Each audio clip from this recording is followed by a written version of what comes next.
আল্লাহ রাসূল সাল্লাল্লাহু আলাইহি ওয়াসাল্লাম আবু বকর সিদ্দিককে বললেন, আবু বকর সিদ্দিক রাদিয়াল্লাহু আনহু ওমর ফারুক রাদিয়াল্লাহু আনহু প্রশ্ন করলেন, ইয়া রাসূলুল্লাহ, ইয়া হাবিবাল্লাহ, আপনার উম্মতের মধ্যে কি আমাকে কেউ ভালোবাসবে, আমাদেরকে কেউ মহব্বত করবে, প্যার করবে? আল্লাহ রাসূল সাল্লাল্লাহু আলাইহি ওয়াসাল্লাম বলেছিলেন, ও আমার সাহাবা, আমার উম্মতের মধ্যে ভালোবাসবে, মহব্বত করবে, তোমাদেরকে স্মরণ করবে। তবে আমার ওই স্মরণ করনেওয়ালা ব্যক্তি, মহব্বত করনেওয়ালা ব্যক্তিদেরকে কি দেবে? আল্লাহ রাসূল সাল্লাল্লাহু আলাইহি ওয়াসাল্লামের সামনে বলেছিলেন, ইয়া রাসূলুল্লাহ, ইয়া হাবিবাল্লাহ, হুজুর আপনি সাক্ষী থেকে যান। আল্লাহ রাসূলের সামনে আবু বকর সিদ্দিক বলছেন, ইয়া রাসূলুল্লাহ, আমার সারা জীবনের যত আমল আছে, সারা জীবনের আমলের 4 ভাগের 1 ভাগ আপনার উম্মত উম্মতিদেরকে দান করে দিলাম। আবু বকর সিদ্দিক, যে আবু বকর সিদ্দিকের এক রাতের আমল तमाम পৃথিবীর জমিনের तमाम জিন্দেগীর আমলকে যদি দাড়ি পাল্লার এক পাশে রাখা হয়, আবু বকর সিদ্দিক রাদিয়াল্লাহু আনহু হুজুরের আমল যদি এক রাতের আমল দাড়ি পাল্লার আরেক পাশে রাখা হয়, तमाम পৃথিবীর মানুষের আমলের থেকে আবু বকর সিদ্দিক রাদিয়াল্লাহু আনহু হুজুরের আমলটা বেশি হয়ে যায়। সে আল্লাহ রাসূলের সাহাবা বলছেন, ইয়া রাসূলুল্লাহ, ইয়া হাবিবাল্লাহ, আমার तमाम জীবনে যত আমি আমল করেছি, যত আমি নেক আমল করেছি, এই নেক আমল থেকে আপনার গুনাহগার উম্মত উম্মতিদের 4 ভাগে 1 ভাগ দান করে দিলাম। বলুন সুবহানাল্লাহ। সেই আবু বকর সিদ্দিক রাদিয়াল্লাহু আনহু যার আমল আকাশচুম্বী, যার আমল तमाम পৃথিবীর জমিনের যত মানুষ আছে নেককার আল্লাহওয়ালা সমস্ত বান্দা বান্দীদের আমলকে যদি এক পাল্লায় রাখা হয়, সারা জীবনে এক রাতের আমল জানার সবথেকে বেশি ছিল, সেই আমলের সারা জীবনের 4 ভাগের 1 ভাগই উম্মতদেরকে দান করে দিয়েছিল। তাহলে যারা বিরোধিতা করে কিয়ামতের ময়দানে সওয়াবগুলো তারা পাবে। ওমর ফারুককে বললেন, ও আমার সাহাবা ওমর ফারুক রাদিয়াল্লাহু আনহু, আমার উম্মত উম্মতিদের জন্য আজ আপনি কি দেবেন? যারা মহব্বত করবে, প্যার করবে, ভালোবাসবে।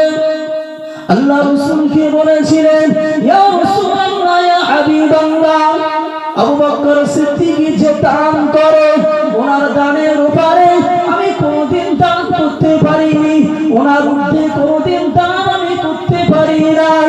ইয়া রাসূলুল্লাহ, ইয়া হাবিবাল্লাহ, তবে আজকে আমি ওনার উপরে যেতে চাই না, আজকে আমি ওনার সঙ্গে সঙ্গেই থাকতে চাই। ইয়া রাসূলুল্লাহ, আমার সারা জীবনের 4 ভাগের 1 ভাগ আমলকে আপনার গুনাহগার উম্মত উম্মতিদেরকে দান করে দিলাম। বলুন সুবহানাল্লাহ। তারাও যে আমল ছিল, তার আমল আকাশে কোটি কোটি নক্ষত্র আছে, সেই নক্ষত্র 70,000 গুণ দিয়ে যত হয় তারও অধিক ওমর ফারুক রাদিয়াল্লাহু আনহুর সওয়াব ছিল। সেই সওয়াবের 4 ভাগের 1 ভাগ এই গুনাহগার উম্মত উম্মতিদের জন্য দিয়ে দিয়েছেন। যারা বিরোধিতা করে তাদের জন্য আল্লাহ রাসূল বলে সেই সময় মলিন হয়েছিলেন, আর এই মলিন চেহারা মাখা কিয়ামতের ময়দানে সওয়াবগুলোকে তাদের আল্লাহ নবী কি বন্ধন করবেন না, পশ্চিমকালেও নয়। অতএব আমরা যে আকীদার উপরে আছি, যে আমলের উপরে আছি, এটা হলো আল্লাহ রাসূলের সুন্নাতুল জামাতের উপরেই আছি। বলুন সুবহানাল্লাহ। কারণ আমরা এমন একটা মুজাদ্দিদুল জামানকে পেয়েছি, যিনি আল্লাহ রাসূলকে কতবার বিদার নসিব করেছেন সেটা তারাই জানে। সেই ঘটনা বলতে গেলে অনেক লম্বা হয়ে যাবে। অতএব ওই জায়গাটা ওখানেই থাক। আমার বলার উদ্দেশ্য যে মুজাদ্দিদুল জামান এই বাংলার জমিন শিরক বিদআতে আচ্ছন্ন ছিল। এই বাংলার জমিন শিরক বিদআতে আচ্ছন্ন ছিল। টুপি চিনত না, দাড়ি রাখতে জানত না, কোরআনকে চিনত না, নবীর হাদিস বুঝতো না, লম্বা জামা পরতে হয় এটা জানত না।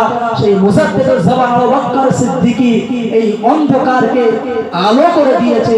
সেই মুজাদ্দিদুল জামানের নীতি আদর্শ আর আমলকে ভুলে গিয়ে ভিন্ন পথ আর মত যদি অবলম্বন করে আমাদের ফাঁকা হবে, সময় নষ্ট হবে, আল্লাহ আল্লাহ রাসূলের পথে বেশি এগোতে পারবে।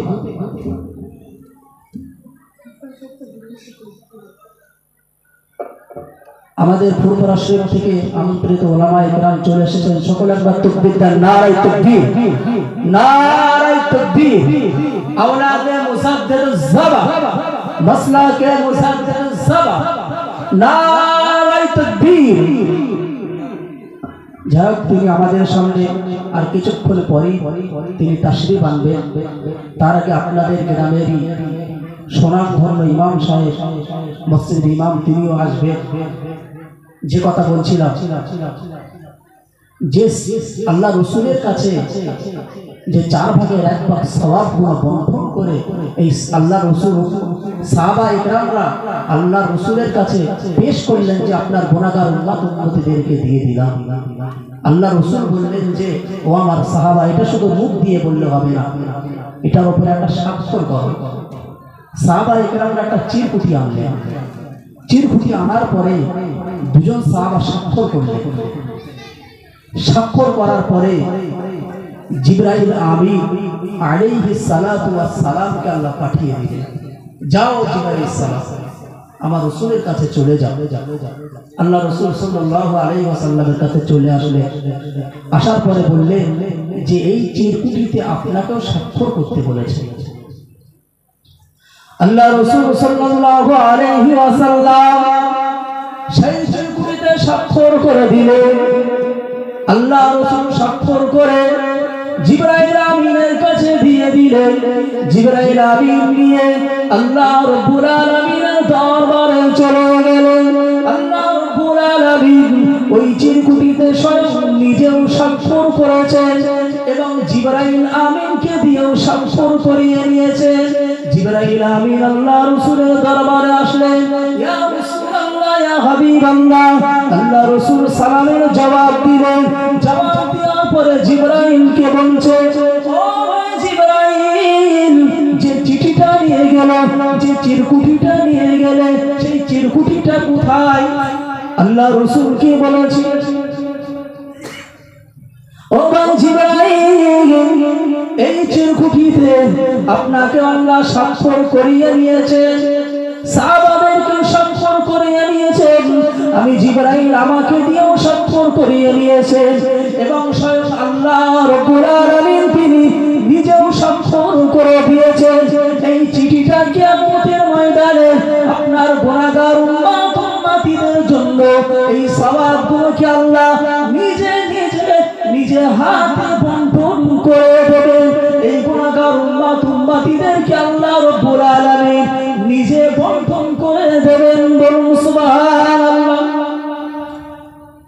এই সওয়াবকে সাহাবায়ে কেরাম আবু বকর সিদ্দিকী, ওমর ফারুক রাদিয়াল্লাহু আনহু তাই স্বাক্ষর করে দিয়েছেন একটি চিরকুটিতে এবং মুহাম্মদ রাসূলুল্লাহ সাল্লাল্লাহু আলাইহি ওয়াসাল্লাম তিনিও স্বাক্ষর করলেন, স্বয়ং জিবরাইলও স্বাক্ষর করলেন, আল্লাহও স্বাক্ষর করলেন। কাদের জন্য? এই আমাদের নিরীহ গুনাহগার উম্মতদের জন্য, যাতে এরা নাজাত পায়, যাতে এরা আল্লাহর দয়ার জান্নাত পায়।